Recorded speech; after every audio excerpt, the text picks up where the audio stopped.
देखिए, जिस तरीके से 1.5 घंटे के भाषण में बहुत उन्होंने बात की कि संविधान का कितना उनको रिस्पेक्ट है, क्या है, पर वो 11 सेकंड में उन्होंने बता दिया इनका सिर्फ संविधान से विरोध नहीं है, क्योंकि अंबेडकर जी ने संविधान को बनाया है, उसका विरोध है। अंबेडकर जी ने महामानव की उपाधि पाई थी जनता के मन में, जनता के दिलों में आवाज बनाकर। उन्होंने लाखों करोड़ों वंचित पिछड़े लोगों की लड़ाई लड़कर, खुद गरीब परिवार से आकर उन्होंने वो लड़ाई लड़ी है। उन्होंने महत्वपूर्ण स्थान संविधान में उनके लिए दिया है। आज हर घर में उनको पूजा जाता है, कोई ऐसा घर नहीं होगा जहां पे उनकी पूजा नहीं होती है। एक वो है जो स्वघोषित महामानव अपने आप को मानते हैं, पर कर्मों से संविधान के खिलाफ है। तो उनके 11 सेकंड के इस क्लिप ने बता दिया है कि इनकी सही मायने में सोच क्या है। भारतीय जनता पार्टी संविधान की विरोधी रही है, पर उससे ज्यादा बाबा साहेब अंबेडकर जी की विरोधी रही है, वो पिछड़े लोगों की विरोधी रही है, वो गरीब परिवारों की रही है, वो वंचित परिवारों की रही है। वो उनके शब्दों से झलका है और हाँ, हम ये प्रोटेस्ट जारी रखेंगे। मैम, बीजेपी का कहना यह है कि एक एडिटेड क्लिप को, ये कैसे एडिटेड है? आप मुझे बता दीजिए कि उस क्लिप में उन्होंने ये नहीं कहा है। क्या कहा है? शब्द देखिए क्या कहे हैं। आप लोग दिन रात अंबेडकर अंबेडकर अंबेडकर करते हैं, अगर भगवान का नाम लिया होता तो आपकी 7 पुश्तें भी स्वर्ग पहुंचती। ये कितना शर्मनाक, ये 11 सेकंड का क्लिप है जो उन्होंने बकायदा राज्यसभा में कहा है। उन्होंने अपमानजनक शब्दों का इस्तेमाल किया है, उन्होंने आपत्ति जताई है कि आप इनका नाम क्यों लेते हो। तो यानी इनके मन में कितना कटुता है, कितनी नफरत है अम्बेडकर जी के लिए। वो कोई एडिटेड क्लिप नहीं है, वो बकायदा एक क्लिप है जो उन्होंने यहाँ पे बोली है। उनके 11 सेकंड में इनका 1.5 घंटे का भाषण का झूठ सामने आ गया है। देखिए, किरण रिजिजू जी संसदीय कार्य मंत्री हैं, उन्हें संसद की कार्यवाही और उसका लाइव प्रसारण तो पता ही होगा। देश का कोई भी व्यक्ति लाइव जाकर के देख सकता है। कल सदन के जो लाइव वीडियोस हैं उसमें देख सकता है कौन उसमें, मतलब जो गृहमंत्री जी ने बोला है वही देश के सामने है। और गृहमंत्री जी के बोलने का अंदाज जो है वो बिल्कुल भी मतलब सही नहीं था, आपत्तिजनक था। और आप इतिहास की बातें, झूठा तथ्य पेश करके बाबा साहब के बारे में, आप कल जो घटना हुई है, जो बाबा साहब का अपमान हुआ है, उससे बच नहीं सकते।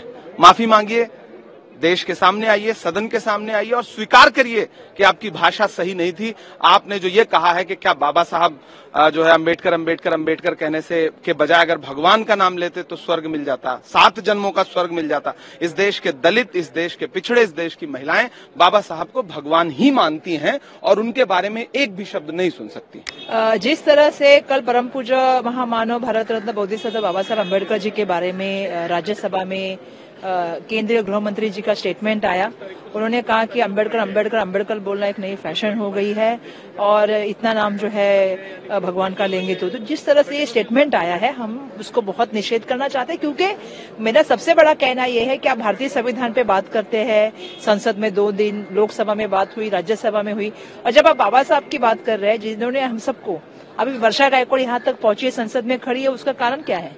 क्योंकि भारत रत्न डॉक्टर बाबा साहेब अम्बेडकर जी की वजह से मैं यहाँ तक पहुंची हूँ। मेरा सवाल यह है कि भाजपा और आरएसएस ने हमेशा ही बाबा साहब जी के ऊपर बात की है, टिप्पणी की है, आलोचना की है, जैसे आपको मालूम है, और संविधान के ऊपर बात करने का काम किया है। तो ये जो है ये अपमान हम नहीं सहेंगे। जिस तरह से संविधान के बारे में बोला जाता है, आप सबको पता है कि संविधान बहुत पुराना हो गया है। ये पंतप्रधान जी के आर्थिक मसूदा ने बोला था कि 50 साल पुराना हो गया, नया संविधान लाना चाहिए। किसी ने कहा गैस बदलता है, कपड़े बदलते हैं, वैसे देश का संविधान बदलना चाहिए। किसी उनकी पार्टी के नेता ने कहा कि अरबी समुद्र में संविधान को जो है वो डालना चाहिए। तो इस तरह की जो कमेंट आती है ये बिल्कुल हम सहेंगे नहीं, क्योंकि बाबा साहब हमारी अस्मिता है, हमारा अस्तित्व है और हमारे आराध्य देवत है। और जो हमारे आराध्य देवत के बारे में, अस्मिता और अस्तित्व के बारे में बात करेगा उनको हम छोड़ेंगे नहीं। मैंने कल भी एक चीज कही है कि रेशम बाग में और दीक्षा भूमि में बहुत फर्क है। फर्क ये है कि दीक्षा भूमि जो है वो संविधान मानता है, रेशम बाग जो है वो मनुस्मृति मानता है। तो हम ये बिल्कुल सहेंगे नहीं, बाबा साहब का अवमान नहीं सहेंगे। आप किस चीज के बारे में बात कर रहे हो, आपको पता भी है क्या? तो मैं ये बोलना चाहती हूँ कि मैं उनका निषेध करना चाहती हूँ। उन्होंने माफी मांगनी चाहिए सबसे पहले तो देश की, और दूसरी बात मैं ये कहना चाहती हूँ, देश के महापुरुषों के बारे में बोलना, मतलब देश के प्राइम मिनिस्टर भी आए, छत्रपति शिवाजी महाराज का स्टैचू का अनावरण किया और दुर्भाग्यवश वो स्टैचू 8 महीने में गिरा, और अब बाबा साहब के बारे में यहाँ बोलना, ये हम बिल्कुल सहेंगे नहीं। हम आवाज उठाते रहेंगे इसके खिलाफ, और जब तक वो माफी नहीं मांगेंगे तब तक ये आवाज उठती रहेगी। तमाम जो सांसद हैं, मल्लिकार्जुन खड़गे, प्रियंका गांधी सबसे आगे इस वक्त तस्वीरों में आपको दिखाई देंगी।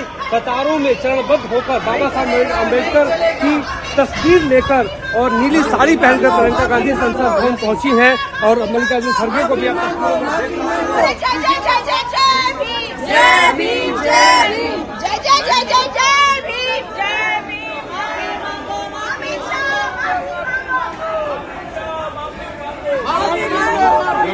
अमित शाह माफी मांगो, माफी मांगो, माफी मांगो।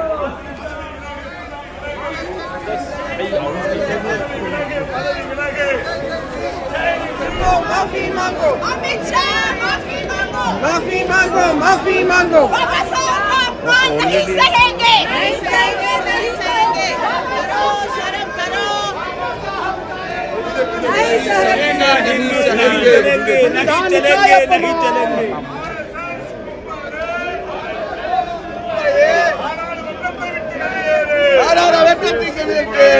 பாராளுமன்றத்தை விட்டு வெளியேறு. ஜெய் பீம், ஜெய் ஜெய் பீம், ஜெய் பீம், ஜெய் ஜெய் பீம், ஜெய் பீம், ஜெய் ஜெய் பீம், ஜெய் பீம், ஜெய் ஜெய் பீம், ஜெய் பீம், ஜெய் ஜெய் பீம், ஜெய் பீம், ஜெய் ஜெய் பீம்.